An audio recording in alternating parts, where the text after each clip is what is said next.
my brothers here. Hold up. Hold up, because they talking. I see the people saying like, yo, Joe, I know who's coming. I don't know how you heard about it, but it's on.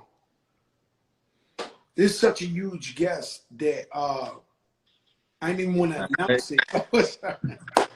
Joe, what up, bro? Yo, Napoleon. First of all, salam alaikum, my brother. Walaikum salam. How's everything? Alhamdulillah. You got the Arabic down packed, bro. Yeah, man. You know I'm in Dubai all the time. I know you live out of Saudi Arabia now. Yeah, bro. Saudi Arabia going on 10 years now, man. 10 years in Saudi. You just went in there. I just went in there, man. Wow, 10 years. Everybody, if y'all don't know who this is Napoleon, the Outlaws, Tupac. I would say Biggie had Junior Mafia, Pac had the Outlaws. Is that correct? Correct. How'd you met? Before I go into the Pac shit I want to know, rest in peace, Tupac Shakur, ahead of his time, beyond an icon, beyond a genius, beyond a, he predicted shit like this that was going on 25 years later. Sure. But what made you move to Saudi Arabia? I'm intrigued because I always say, if I ever leave the United States, I'm moving to Dubai. What made you say, yo, I'm gonna just leave the U.S. and go to Saudi Arabia? Man, I became Muslim after accepting the religion of Islam, man. I've been coming back and forth to the Middle East, to Dubai and Saudi Arabia for years. So, it's a peaceful environment. And I wanted to raise my kids in an environment that was just different, man. So, you feel it when you go to Dubai. You know what I mean? I love it. Yeah, man. So I said, man, I got to get to Saudi. And once I came here, man, it's a lot of us out here, bro. We got homies from New York, New Jersey, Compton, Los Angeles. We got Mexicans, Puerto Ricans. It's a lot of us out here, bro. Really? I didn't know that. Yes. And do you go to like Mecca every year? Do you is that a yearly thing when everybody's at Mecca or? Yeah, the Hajj is a yearly thing. I try to go there as much as I can. I only been to Hajj twice. I've been to Mecca for the pilgrimage for about 14, 15 times. You know what I mean? Wow, man. Beautiful and for thing. those of you who don't know, it's like if you ever watched the movie Malcolm X, it's where Malcolm X, at least from what I've studied in history, is like where he really got woke. For sure. When he went out there, that's when he was able to come. For sure. Yeah, that's when Malcolm X was able to come, man. It seemed real, like he seen real brotherhood. You know what I mean? And it changed him, man. Yeah, because it's Muslims and everybody's Muslim, but there's like different sects to the religion, right? So Nation of Islam, they might be they study Muslim, but they different from what you do in Saudi Arabia, correct? Correct. You know what I mean? Nation of Islam would be more towards, geared towards black people in America. Islam, the religion as a whole, is for everybody. You know what I mean? Like I said, man, we got Mexicans out here, white Americans, Europeans, Puerto Rico, you know what I mean? They got 7 mashes on the island now. Fastest growing religion there, you know what I mean? So it's growing. You know what I mean? So on the island, the Muslim religion is growing on the island of Puerto Rico. Yeah, bro. 1980 in Puerto Rico, they didn't have 1 mosque. Now they got 7. You know what I mean? So it shows that the religion is growing. Yeah, man. And misrepresentation of Muslims is let's just say the wild pack, right? Because every Muslim I ever met was peaceful, was beautiful people. Was peaceful. Love that, man. Appreciate that, bro. That's a fact, though. Little Rashid on the check-in. So now we go. How do you meet Tupac Shakur? I met Pac from Gaddafi. Gaddafi is one of the members of the Outlaws. Pac and Gaddafi their parents grew up in the Black Panthers. They came up in the Black Panther Party together. Me and Gaddafi was childhood friends, his mother knew my family. You know what I mean? So when I ran into his mom's, man, I was like 14, 15 years old, and I was on the block every day, you know what I mean, hungry, trying to get away from the neighborhood. And when I ran into his mom, after falling out of contact with her, I told her I was rapping. And she was like, my son, he's also rapping. His brother is Tupac Shakur. At this time, Pac, he was known, you know what I mean? He already put out one album, so I knew who he was. And at this particular time, Pac spent a lot of time in New York.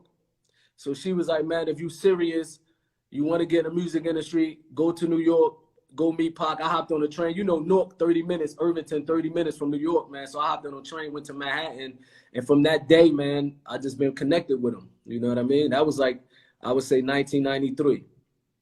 Man, that's crazy. I used to see Pac all over New York at that time. He used to be with Homeboy, Rest in Peace, Stretch. And Big Stretch. Every time Napoleon, I seen Tupac, Fat Joe, he was on some shit. I don't know how to explain it to you. Like, the first time I met Tupac, I was in Atlanta. It was something called, I think it was Jack the Rapper conference. And it was me, the Wu-Tang guys was there. And Pac, I didn't know it was Pac, but he came up with a red bandana. And he had 2 guns in his hand. And this is the first time I ever met Tupac in my life. He had 2 guns in his hand. And it's crazy. He was like, yo, what up, crack? And I was like, yo, what up? And he was like, it's me, it's Pop. So when he pulled it down, I was like, oh shit, what's up, my brother?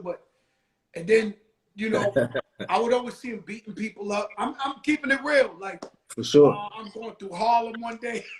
He's in some shit. Yeah, like, one time I caught him in the club. He showed me the hammer, talking about he looking for somebody. I mean, he always stayed in some shit. And I was, every time I met Tupac Shakur, he was on some shit. Shout out Steve Lobel. Yeah, Steve Lobel. For making this happen, right? For sure. And so, so Tupac, that's how I met him.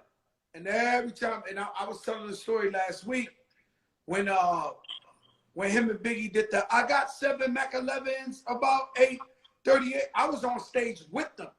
Wow. I was with them. So I was at the show, just show Madison Square Garden. Big Daddy Kane was headlining. And so Pac and Big came in. You know how Pac do? He walking through the crowd and he you know, he was on purpose with everything. So he probably was an original 50 Cent, Trump. Like, I mean, like, this guy knew how to stir up the pot. So he walking through the crowd, the whole crowd going crazy, juices out. Him and Biggie walking through. They see me, they like, yo, crack, come on. So I come with them. So they do the, I got 7 Mac 11s. They do that. And then when they try to pass me the mic, and you know, when Pac said, no, my niggas in the pen, here we go again, right? So they was like, yo, Joe Crack, passing me the mic. And Big Daddy Kane was like, yo, chill. It's not enough time yet. I got to finish the show. It's only 2 minutes left. So, you know, I'm salty at Kane, but I love him. He's a living legend, an icon. But so I've been around historical events with Tupac.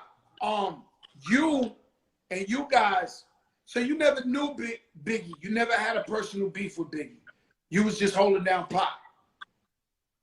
Definitely, man. It was that. You know what I mean? My loyalty was with Pac, man. He came and got me from the middle of the hood. You know what I mean? I was 13, 14 years old selling crack, trying to sell drugs. Pac took me from that situation. So my loyalty was with him. You know what I mean? Anybody he had beef with, I'm blindly just following that. You know what I mean? I never met Biggie personally. I never met, some of the Outlaws met him. You know what I mean? They knew him before the things went sour. So when I came around, when I first came around, they were still cool. You know what I mean? But when Pac got shot in New York, that's when everything started changing. That's when I seen that he was like, you know what?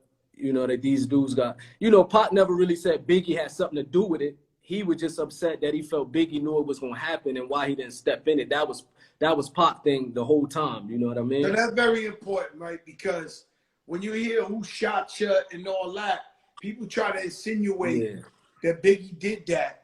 And I wanted to ask you, did Pac really think Biggie set him up in that studio or not? You know, Pac was like, man, he felt, you know, Pac is like, man, I get invited to the studio. This was his exact words. I get shot, I get robbed. And it seemed like majority of the top MCs of New York is upstairs in the studio at that time. And it felt fishy. So Pac's like, I want answers. So Pac's situation was like, the reason why he was really mad at Biggie, because Biggie was saying, you know, we from the streets, you from the streets. Biggie was saying he's the king of New York.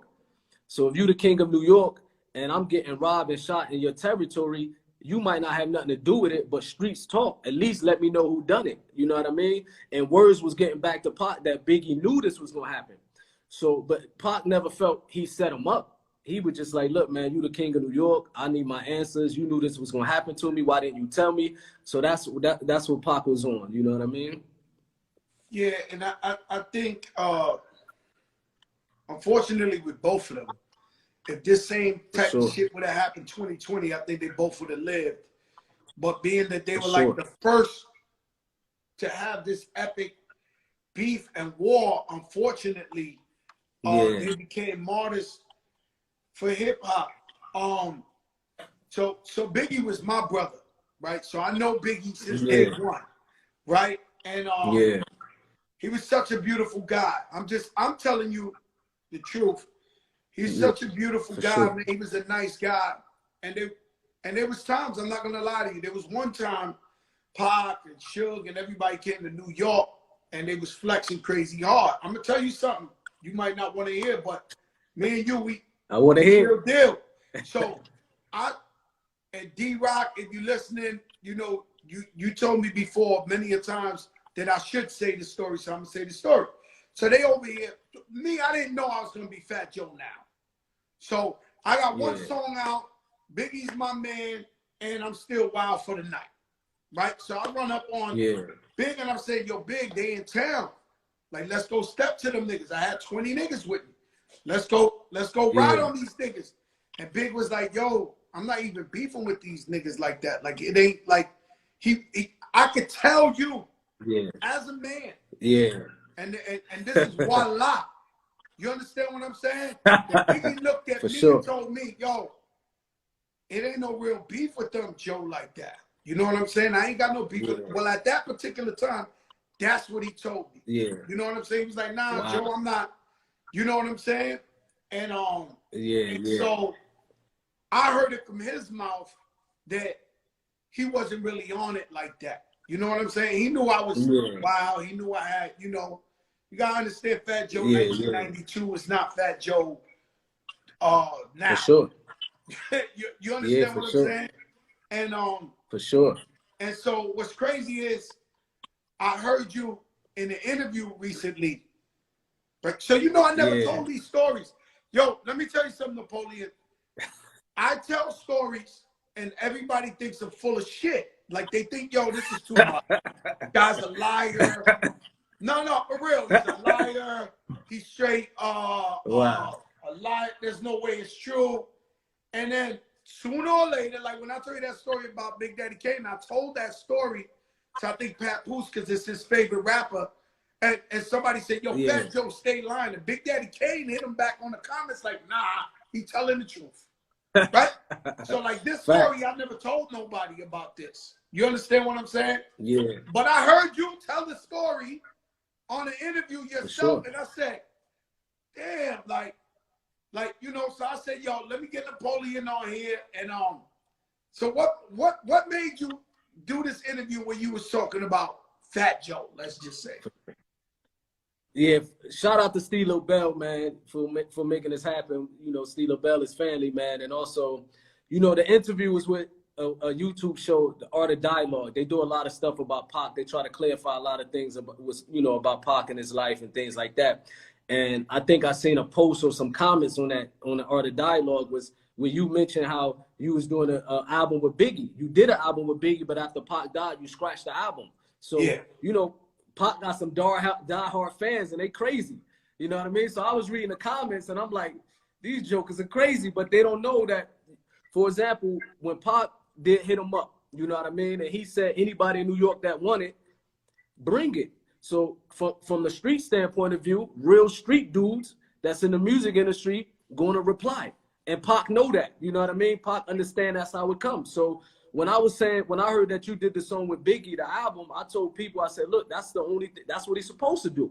Everybody that know you, they know you verified. You know what I mean? You authentic. Everybody know that. You know, they know.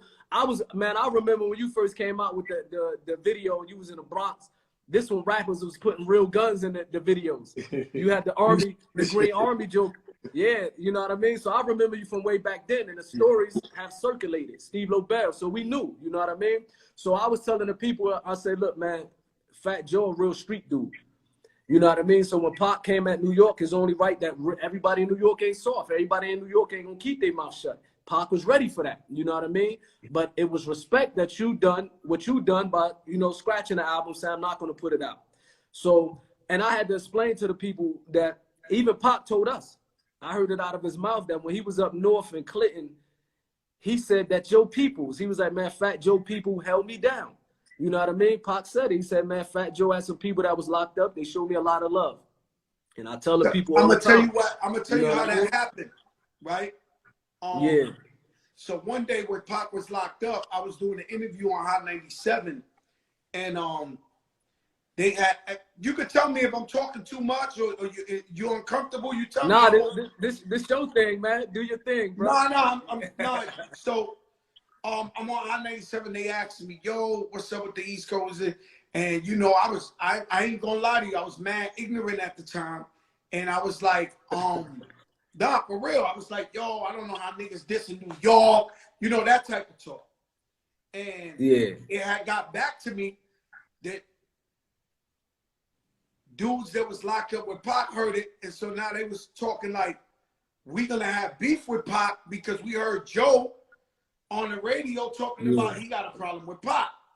So I believe it was Greg Nice, and he was real tight with Pac. Yeah. So Greg Nice hit me up, and he told me, yo, I didn't want to go that, you know, I can't even go there, because I never told this story completely. So Greg Nice came up to me and said, yo, you know, you talking and the Spanish niggas trying to make it real uncomfortable for Tupac up there. You know what I'm saying? Because you said on the radio this and this and that. So what had happened was I really didn't have beef with Tupac personally. So I made the calls and let them niggas know, like, yo, like anybody else would do for me. Like, you know what I'm saying? I was just repping New York or whatever the case may be. Plus, I also knew that Biggie ain't really wanted to go there personally. So I made the call and I told them niggas, like, yo, if anything, hold him down. Be like, nah, like, you know what I'm saying? It's Tupac. And then that's what he must have told you, like, Fat Joe People was holding him down in that. That was love, man. He you know what I mean? He remember that. And I was also, you know, in the story, in the interview, I also had to bring up, and Steve LaBelle forgot about it. You might not remember, man, after Pac died, when you came to LA, this was a time, man, the Outlaws, we was considered the troublemakers of the music industry. You know, every time we go into a club or get invited, we were starting fights. So nobody wanted us on the radio stations. Nobody invited us to no events.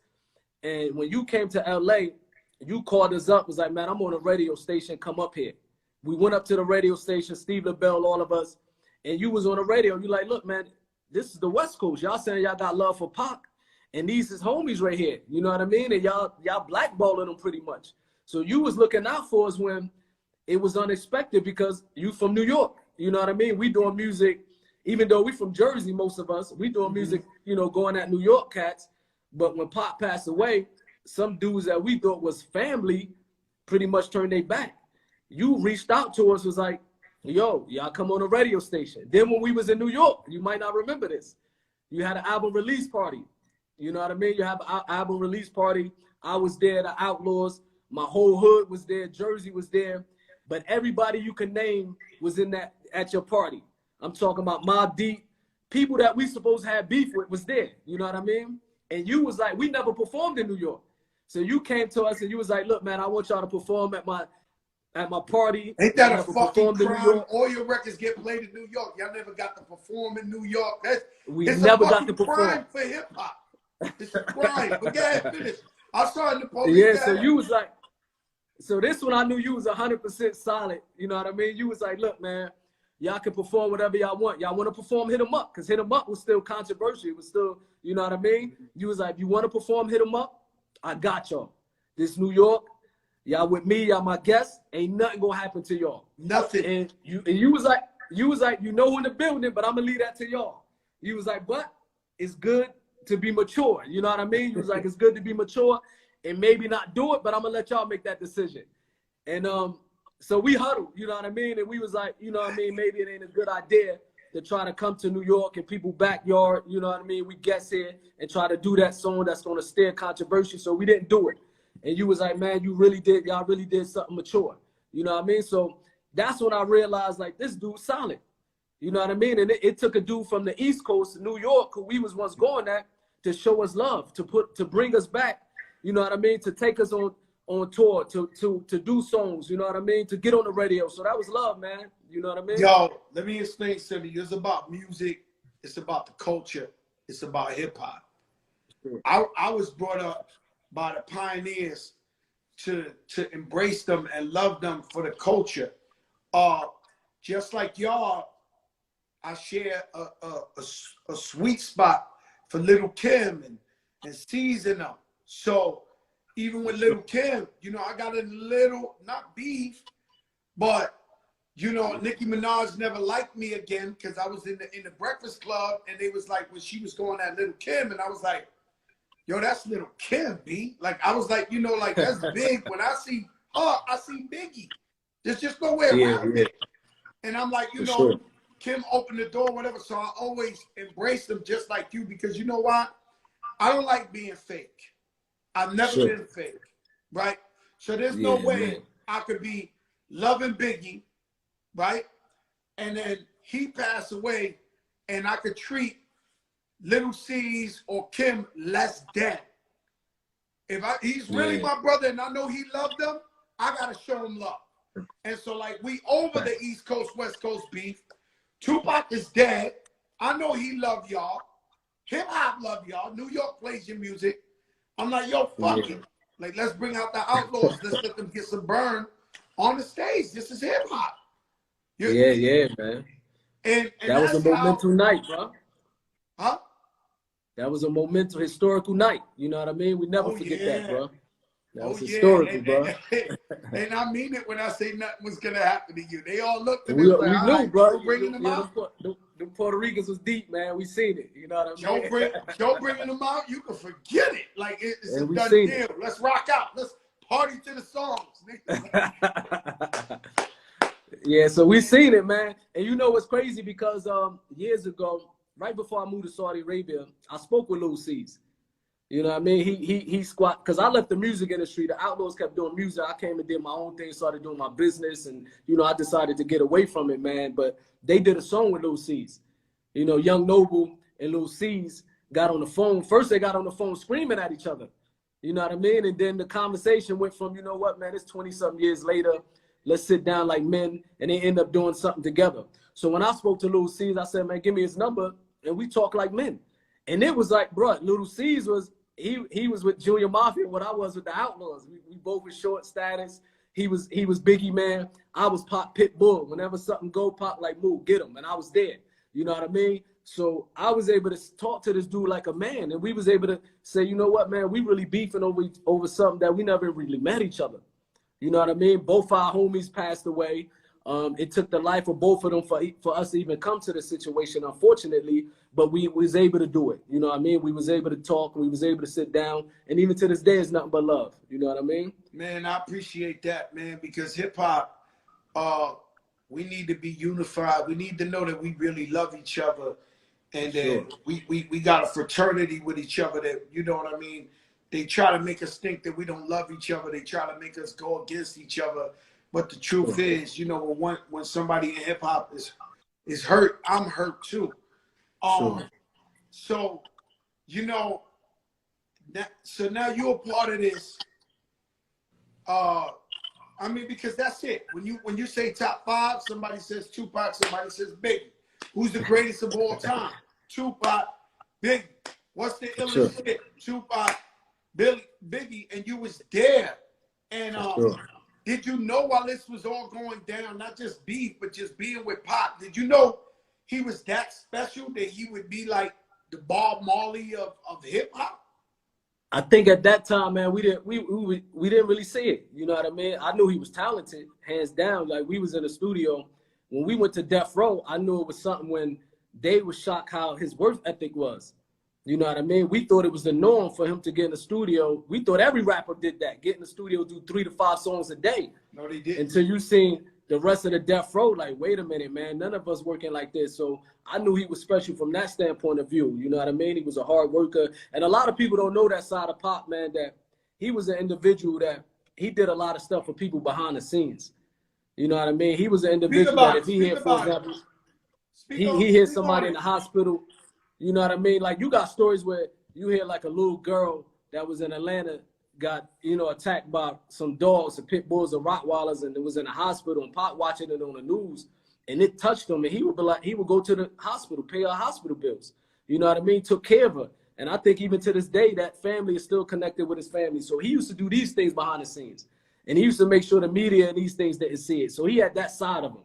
You know what I mean? Of course, the media only portrayed that one side, and that's why I have a book, of autobiography coming out, and I try to show that side of the book of Pop. You know what I mean? That Pop had a side in him that the media was only trying to make it seem like he was this wild cat. He was wild, don't get me wrong, but he was 25 years old when he passed away. Yeah, you know what I mean? Yeah. So he did a lot of stuff, man. 25 years old when he passed away. Him and Big, and for sure. So with Death Row, you brought up Death Row, right? And everybody says, yo, Tupac wanted to leave Death Row. Him and Suge had problems. Every little movie I ever seen this up, it makes it look like, and I don't know. I'm waiting for you to answer the right answer, and you Pac's right-hand man, but it didn't look like Tupac had a problem with Suge Knight to me. He didn't. You know what I mean? Suge and Pop, they was homies. You know what I mean? Suge looked at Pop like a little brother. I never heard Pop, you know what I mean, say he was leaving Death Row. We lived with Pop up until he passed away. Like, we lived in the same house with him. We watched his every move. You know what I mean? He shared intimate talks with us, everything. So if he was leaving Death Row, he would have let us know. You know what I mean? Pop, what he was trying to do, he was trying to start his own record label under Death Row. You know what I mean? That's why the Outlaws, we never signed to Death Row until after Pop died, because Pop used to say, I don't want y'all to sign to Death Row, because once I do Machiavelli record or Euthanasia Records, I forget what he was naming it, it was going to be under Death Row. So from what I seen, he wasn't, you know what I mean, leaving Death Row. You know, him and Suge had a good relationship. They was tight. You know, it was love. And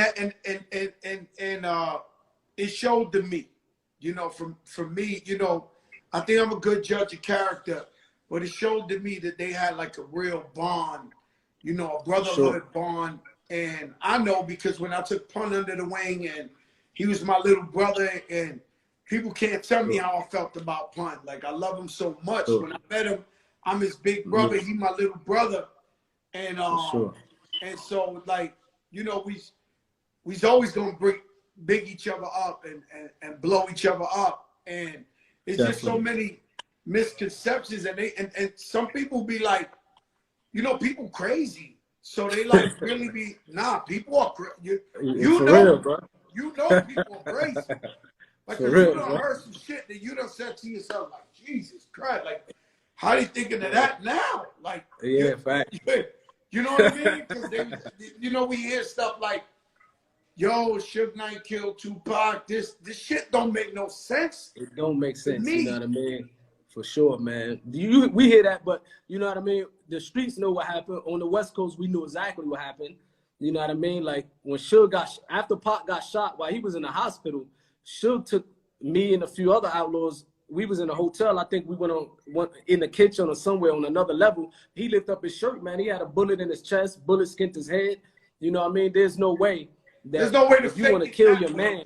Yeah, you can't. If you want to kill your man, you ain't gonna say spray the car out. You know, Suge half the car. He's taking up half the car. You know, so he ain't gonna tell nobody to spray the car up. You know what I mean? And then his boys, you know what I mean? They shot back.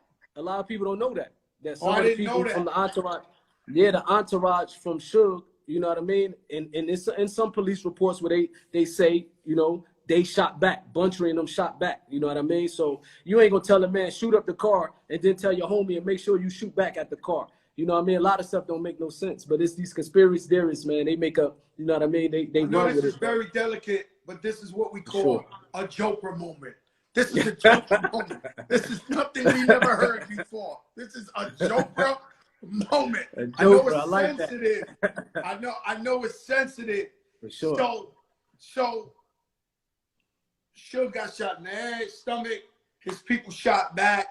So we could erase that rumor, right? For sure, definitely. And definitely. I'm not gonna go there, right? Because that's a different that's a whole different thing. So when you see these movies of who killed Biggie, who killed Tupac,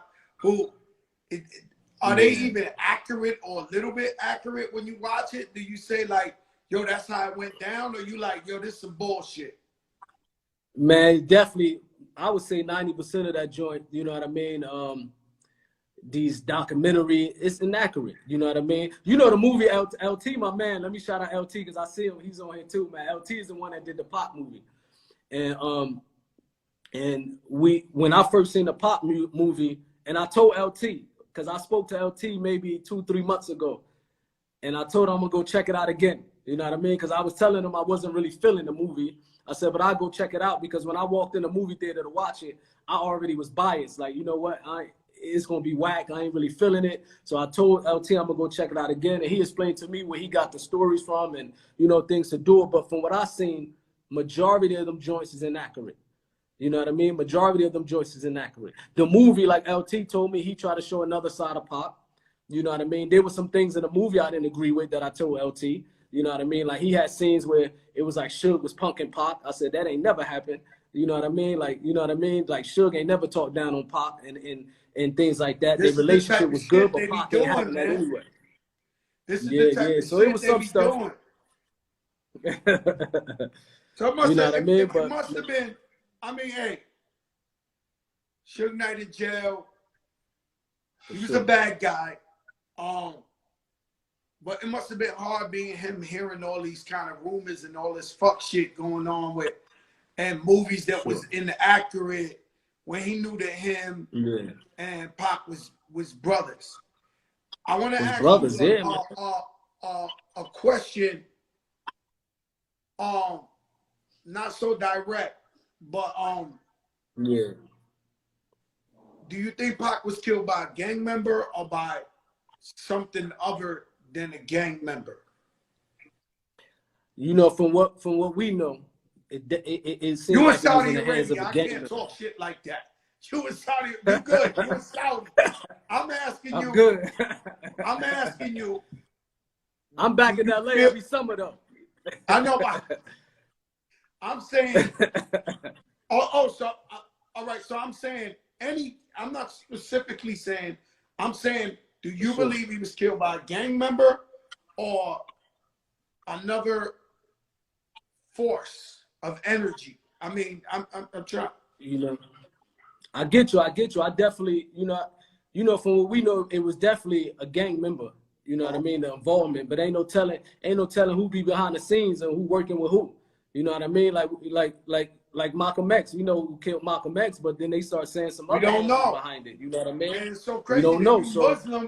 You so Muslim, you move out to the Holy Land, Saudi Arabia, and now they got a new documentary that's saying the Muslims from Newark killed Malcolm X. No, I seen it. You know what I mean? I seen it. You know what I mean? What you thought about crazy, that, man. Malcolm X, who killed? But anyway, I think you know what I mean. This another Joker moment. Napoleon, Pac's right-hand man, said he believes it to be another gang member, him and everybody in LA. I didn't know that. People always telling me that because he spoke so much consciousness, they think them boys did that. Like, so you never know if them boys probably knew it was gonna happen. They probably made it easier to happen. You know what I mean? But sure, they watch, you know, it came they watch shit like that happen all the time. Yeah, they let it happen, man. They've been having phone taps. You know what I mean? They've been following Death Row. They've been had the phone taps. So I'm sure they knew what was gonna happen. You know what I mean? And they probably could have stopped it if they wanted to. The other day, I listened to Changes by Pac and all this shit. You know, it's a pandemic. We ain't never have like 100 years. This shit ain't happened. And then everything that's going on, they killed George Floyd and Aubrey. And, you know, it's a real emotional time. And then the Changes came on and I listened and, you know, I felt like my eyes got watery because, you know, I like Pac for the gangster records, but that one really, really hit me when I heard it because it felt like he was a prophet, like he was talking about times like now. It was ahead of his time, you know what I mean? His music was, you know what I mean? He spoke about these things that it wasn't cool for rappers. Like Pac had that street image. And it wasn't cool for rappers to talk about these things back then, you know what I mean? But that was more Pac roots, you know what I mean? His roots and his origin that came from the Black Panther was really doing these conscious raps, you know what I mean? That's where he came from. That's why even Changes is before he even went to Death Row. They just put it out later, you know what I mean? But if people look at Pac history, he started off with that type of music. His music started changing. And he said it himself when he got shot, you know what I mean? The lady said that he raped her. He started feeling anger, and that's when he started doing these fouls and blacking out. But his music was always conscious, always trying to uplift the people, always trying to have a positive message in it, you know what I mean? To the best of his ability. Yeah, I never believed Pac raped her. I'm keeping it a course buck. not. I don't want ladies to get mad at me, the Me Too, whatever. I don't know. I never believed that. The evidence was there. The evidence was there, man. He definitely didn't do that, you know what I mean? So you think they took it out on him, like everything else he was doing, like OJ. OJ they might want did this shit. OJ might listen. Chances are OJ did that shit. I'm keeping it a buck, right? You just gave me a joke. I gave you a joke moment. Listen, OJ, right? But listen. So he wins the most historical case. He's supposed to move to Saudi Arabia, Africa, even the Bahamas, man.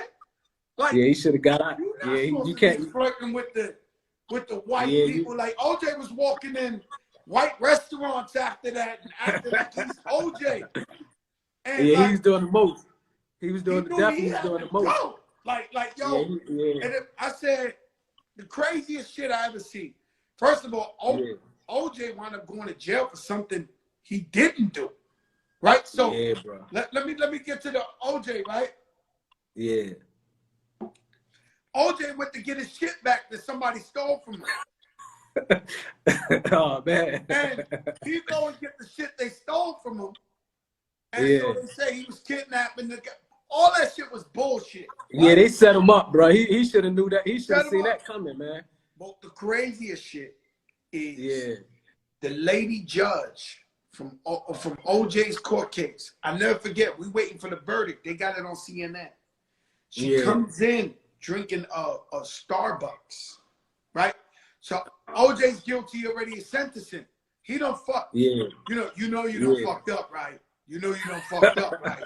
Like he's sitting there like, okay, all right, I'm guilty. Are they gonna give me a normal 2 years? Are they gonna blaze it? She went up in there, she was saying, she never even looked at him. I never forget this. It was the scariest shit in the world. I'm looking at the sentencing. She comes in with a Starbucks, a big one, like an extra large. She sipped it. In the case of Orenthal, this and that, 31 years. Okay, everything is like, yo, she didn't she was like, oh, recess is over. 31 years, 31 years for getting his own shit back. Yeah, they set him up, man. He should have. And the same thing, and the same thing, a speeding ticket, man. The same thing happened with Pac. Pac shot the cop down there. He was getting away with too much, and they found a way to jam him up. We know, and that's exactly what happened. You know what I mean? That's exactly what happened. Pac was wild. You know, he kept beating these cases. You know, once they want you and they want to get you, they're gonna get you. You know what I mean? And they try to make an example out of him. You know what I mean? And that's why you see his music went from positive to angry. And he said it. He's like, look, man, I was doing my music for black people. I never would expect to be shot by my own people. I was doing music for black women, brown women. I never expect a woman to convince me and make a lie up and say, you know what I mean, that I raped her. You know what I mean? So that's when he started getting angry. It was before he went to death row. You know what I mean? It was just, you know what I mean, a pattern of things, bro. Yeah, but I think he's the blueprint and Biggie's the blueprint. Tell you why. Biggie was an underground rapper, and Puff. If you would have let Biggie go, Biggie would have been an underground rapper. Puff was blowing up Mary J. and Jodeci and all along. He got the beats and made him rap to Juicy, made him rap. You know what I mean? And then it turned into Big Papa, right? And then the same shit with Pop. I don't think people really take consciousness straight on, right? So like if you preachy, that's for some people, but the knuckleheads won't take that. It's like when you do preachy, you preaching to the converted. You know what I'm saying? You speaking to the converted. But Pop had a way of doing gangster music, but then he had consciousness where it hit you more. Like so you listen to this, and when he talked that shit, you just like. And I think all artists after that, I know I definitely used the Biggie playbook, Fat Joe.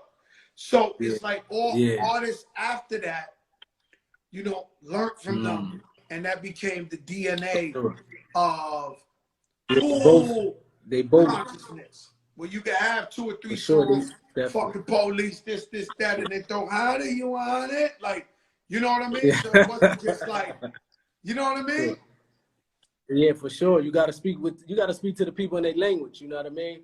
And I think that's what they both was doing. They both was, you know what I mean, giving the people what they want to hear. Like you said, you can't be conscious, especially at that particular time, you know what I mean, all day. And Pac knew that. That's why he would have this record out speaking about this, and the next it was going from the left side to the right side. You know, that people would say, oh, this dude is split personalities, he got this, but Pac knew what he was doing, you know what I mean? And that's it was very, you know what I mean? And that's what the hood is about. When you go to the hood, that's our lives in the hood. You know what I mean? We want to be positive. We want to do good. We like to hear these positive words, but then again, our environment is violent. So you know what I mean? So that's what their music was about, bro. Definitely. Man, let me tell you something, man. I commend you. I plan to be out there in Saudi Arabia sooner than later. Once they throw that bazooka bag my way and open up. But how did the corona do? Shorty, same thing. Everybody masked up. Everybody hand sanitizer. Everybody masked up, man. The Saudi government ain't playing. You walk out without a mask, you get a $300-400 ticket. You know, they ain't playing. They giving you that ticket. If you're a foreigner, they kicking you out of there. You know what I mean? I have a coffee shop, man. If somebody walk in without a mask in my coffee shop and they catch it, they're gonna fund us, I think, $10,000. You know what I mean? 10,000 riyals. My bad. 10,000 riyals. $3,000. So they ain't playing, man. They implementing it. You know what I mean? They definitely did. They definitely did a good thing. Did it hit Saudi hard, or because they so militant with it, they was able to prevent a lot of it? They prevented a lot of it at the beginning because they shut everything down. Like, they was the first ones that shut down international, domestic traveling. You know what I mean? Like, right now, if you in Saudi, you stuck. You ain't leaving until September. They said they're going to open the flights back up. So they shut everything down. They put a curfew. We still got a curfew. 8 p.m., everybody got to go in the house. You know what I mean? So they really set it up, man, where they did a good job. You know what I mean? So they did a great job. They did a great job, man. You know, we got mixed emotions. People think, you know, Trump bullshit with it. You know what I mean? Like, and then we feel like as Americans, they walking around here like, they walking around, man. They walking around the streets acting like it ain't no COVID-19. Like, no, they walking around no man. Like, yo, what you talking about? You know, Nori, my brother Nori be calling me with his mans, and they be like, nah, come outside, Joey. They be teasing me. I'm like, fuck that. Yeah, they better stop playing with it, man. That's the problem. They playing with it, man. You know, no, they playing. Yo, they are playing with it. They are playing with it. In a major way. I ended like this, Napoleon. For sure. Who's in your top 5? Greatest My top rappers of five, all man. time. You know what I mean? You know, when I became Muslim, man, I did it all. I just stopped listening to music. I stopped, you know, it left a bad taste in my mouth. This is what I went through in the music industry. But if I would say my top five, it definitely Pop. You know what I mean? Pop, Will Ice it be Cube. it would be a Pre-Islam. top five pre-Muslim. Yeah, pre-Muslim. Okay. So I don't confuse the people that say, man, Yeah, don't confuse the people. talking Damn, about why practice a lot. Definitely would be, you know, Pop, Scarface, Ice Cube, Big Pun. You know what I mean? Big Pun was one of them. Definitely Big Pun. You know what I mean? Nas. You know what I mean? But I have to go. I would have to throw you up in there, man. I would need a top 10. Hey, you know listen, what I mean? man, Like don't I said, worry I saw you. man. I'm a journalist. I saw you now, come from. man. I saw you come from the gutter. You know what I mean? My mother Puerto Rican. I think I told you that, right? No, I never knew that. My mother's Puerto Rican, man. But I was raised with my black side because my parents got killed in front of me when I was 3 years old. So I didn't really know my Puerto Rican side. So when you came out and Big Pun came out, that was letting me know, like, this is also my culture. So I was listening to these lyrics, and I was paying attention. It wasn't no Puerto Rican rappers back then. You know what I mean? You said these motherfuckers coming, they bringing that motherfucking noise. These two big fat niggas. Yeah. You know what I mean? Khaled told me, shout out to Khaled, salam alaikum. Khaled told me, he said, yo, Joe, man, he said, Fat Joe is Fat Joe. He said, but when Fat Joe and Big Pun used to walk in the building, he said, yo, I was there, Joe. I used to watch. He was like, yo, it was unreal. Y'all energy with y'all. Nah, it was epic, bro. It was epic. Man. Let me tell you something. I had to get, because of the beef with Pac, I couldn't listen. I never listened to a Biggie album in my life. You know what I mean? Because of the beef with Pac, that's how ignorant I was with it. Like, man, I'm never listening to a Biggie. I can never listen to a Jay-Z. The only East Coast rappers I was listening to was Big Pun, Nas, Fat Joe, and Helter Skelter and them. You know what I mean? They was our family. Helter Skelter. They was your family. Buckshot Shorty and them. Yeah, that was our family. That was our peoples. You know what I mean? So that was it. Okay. But I had to listen to the Puerto Ricans, man. I started saying, man, this why I got a little wild side of me. Y'all was letting me know about my roots. God bless you, number love. But when I go, inshallah, sure. to Saudi Arabia, I'll come out there and see you. I'll come in the coffee shop. You give me one of them strong coffees to keep me up. Let's do it. Let's do it, bro. Love, appreciate that, man. Love, right, peace. One. You don't know who I know. You don't know who I know. All the way from Saudi Arabia, Remy Ma for life. Her fan club is in here. You don't know who I know, man. It's so many stories I'd be scared to tell you guys because you think I'm lying. So I'd rather just thank you, Ro Parrish. Rashid Ben Hassid, The Big Show. Steve LaBelle, thank you for making that happen. Amazing, man. Amazing. You heard some jumper moments there.